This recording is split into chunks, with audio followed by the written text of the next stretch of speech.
बिस्मिल्लाहिर्रहमानिर्रहीम। हिन महिल जेके बि दुरनि जा मशीर असां वटि हुया, उन्हनि जी मशीरनि जी मशीरात सां, उन्हनि जी रज़ामंदी सां सभिनि जूं ॻाल्हियूं पाण जे साम्हूं रखे असां हिकिड़ी वाज़े फ़तवा ॾियूं था जेके धुरनि जे लाइ असां ख़ैरख़्वाही बिरादरी जे हिसाब सां उनखे तय करे साम्हूं रखूं। कानूनी पेचीदगियूं उन्हनि ते कोन था वञूं, असां हिकिड़ी बिरादरी जे लिहाज़ खां मसइलत वारो ऐं उहा फ़तवा जेका सभिनी धुरनि जे लाइ इज़त वारी थिए। पहिरीं फ़तवा हाजी साहब आहे, मुतबर शख़्सियत आहे, असांजे हिन दर में उनजी हिकिड़ी इज़त आहे। सरदार साहब असांजी दुनिया बिरादरी जो पगतार आहे, मुअज़्ज़ज़ ऐं इंतिहाई शरीफ़ इंसान आहे वारो। उहो उन जी जेका ॻाल्हि जीअं हिन महिल असां बेलगाम थी ऐं सोशल मीडिया ते हिकु ॿी करण जे लाइ ॻाल्हायूं था, इहे शयूं असांखे हिते अची पुॼायूं थियूं जेको हिन महिल असां हिते कठे थिया। इहे नुक़सान बि थियनि था। इन जे सोशल मीडिया जो इहो मतिलबु न आहे त पोइ पाण खे नुक़साननि जे लाइ असां जेको ठहियल हा पंहिंजी ॻाल्हियूं वाल्हियूं ज़रूरु कबियूं, पर बिरादरियूं मौजूदु हिते हूंदियूं आहिनि, उन बिरादरियुनि में, पर उन बिरादरियुनि जे हिसाब सां। साईं वारा बि हुया, कामरेड हुयो, ॿिया दोस्त हुआ, ॻाल्हियूं थियूं, ॻाल्हियूं ॿुधियूंसीं। फ़तवा जेका साईं असां ॾियूं था, हिते तव्हांखे बि इन शइ जी कलीम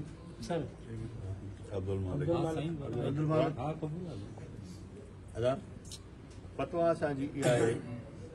त हाजी साहब जो शक आहे त मुंहिंजे ॻाल्हाइण खां पोइ, मुंहिंजे हिन किसे खां पोइ चाचे जो पुटु इमरान भाटियो इमरान ऐं पुटु इन्हनि ॿिन्हिनि ऐं असांजे कलीम जेको इन में किरदारु कयो आहे मासां झेड़े जो, जेको हिनखे असांजे अब्दुल मालिक खे उकसाए मासां झेड़ो करायो। साईं जो पुटु इमरान भाटियो जेको, उहो इन शइ जी वज़ाहत कंदो बाबा क़ुर शरीफ़ ते त मुंहिंजो इन में शक जेको हाजी साहब करे थो इन में आहे या न आहे। हाजी साहब ऐं साईं हिकु मिट बि आहिनि, वेझा बि आहिनि पंहिंजे किसे ते, पर तंहिं हूंदे बि कलीम साहब जे ॾाॾंग में जे कलीम साहब ते रखे त बि सही आहे, जे कलीम साहब ते नथो रखे ऐं कलीम साहब जे ॾाॾंग ते कंहिं बि ॿाहिरि सोट जेको बि आहिनि उन्हनि ते कंहिं ते बि कलीम साहब ते ॿिनि माण्हुनि ते साख रखंदो त उन जी वज़ाहत कलीम साहब ॾींदा, साईं वारा ॾींदा।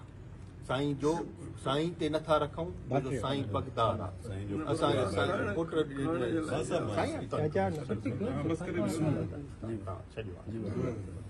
साईं जो भाटियो जंहिं ते शक रखियो थो वञे उहो क़ुर शरीफ़ ते हिनजी फ़तवा ॾींदा। अदा तूं झेड़ो कयो आहे, तोसां झेड़ो थियो आहे, पोइ इतफ़ाक़ी थियो आहे, कहिड़े बि रस्ते थियो आहे, पर बोझ दिलि में ज़रूरु आहे। तूं जो ॾाढो जेतो ते हाजी साहब एतबार करे थो कि हाजी साहब तुंहिंजी कंहिं वॾे ते एतबार करे हुन ते, उहो क़ुर शरीफ़ जो तूं पढ़ांद ॾींदे त तोसां अलिफ़ हुयो, बे आहियां, से आहियां, तोसां इन में सलाई को हुयो या को तोखां इतफ़ाक़ी उन महिल मामिलो थियो तोखां थी वियो। बाबा उन जो तूं ॾींदे ॾोह जंहिंजो थियो आहे, जंहिंजो भाउ असांजो शहीद थियो आहे, उहो असांजो ॿाहिरि हिते मौजूदु 50 लख रुपया हुन जी एवज़ तूं भरींदे, प्लस हाजी साहब जो जेको छोकिरो धकी आहे, हाजी साहब वारनि जो जेको छोकिरो धकी आहे, उन जा 15 लख 25 लख रुपया तुंहिंजी बेवाजिबी जेका तो हाजी साहब ते झेड़ो। सोशल मीडिया आहे, अलिफ़ आहे, असांजे चवण जो मक़सदु इहो आहे त इहो जेको बि नुक़सानु तुंहिंजे हथां थियो आहे, तंहिंजे करे इहा शइ तुंहिंजे हथां रखूं था। हाजी साहब क़ुरान शरीफ़ जे ॾे थो असांजे चाचे जे पुट खे भाइटे खे या पुट भाइटे खे जंहिंखे बि ॾे थो त हाजी साहब हो क़ुरान शरीफ़ खणण जी शर्त खां बाद जे हो पाण खे वाज़ो कनि था त हाजी साहब पंहिंजी बिरादरी जी पग जे खे बेड़ करे वञी परचे क़ुरान खणण खां पोइ इज़त ॾींदो आहे उहा हाजी साहब जे मथां आहे त हाजी साहब मथे पग ॾिजी वञी उते वञी पंहिंजी इहा शइ फतवा जेका हाजी साहब खां लफ़्ज़ निकिता आहिनि उन जी पंहिंजी बशकाइण बिरादरी जे हिसाब सां उहो हाजी साहब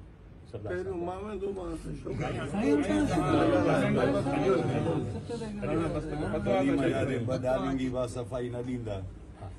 कलीम साहब जेतों जा ॿ ॾाॾोंगी जंहिंजे नाले तुंहिंजा पंहिंजा घर जा भाती वॾा नंढा जेके बि तुंहिंजे घर जा भाती उहे जे इन मामले में न ॾींदा ऐं जवाबु ॾींदा उन शइ खे खां त पोइ मुंहिंजा साईं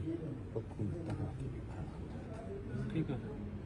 करोड़ रुपयो पोइ ॾोहो आहे ठीकु इहा असांजी सलाह मूजिबि जेका अंदरि वेही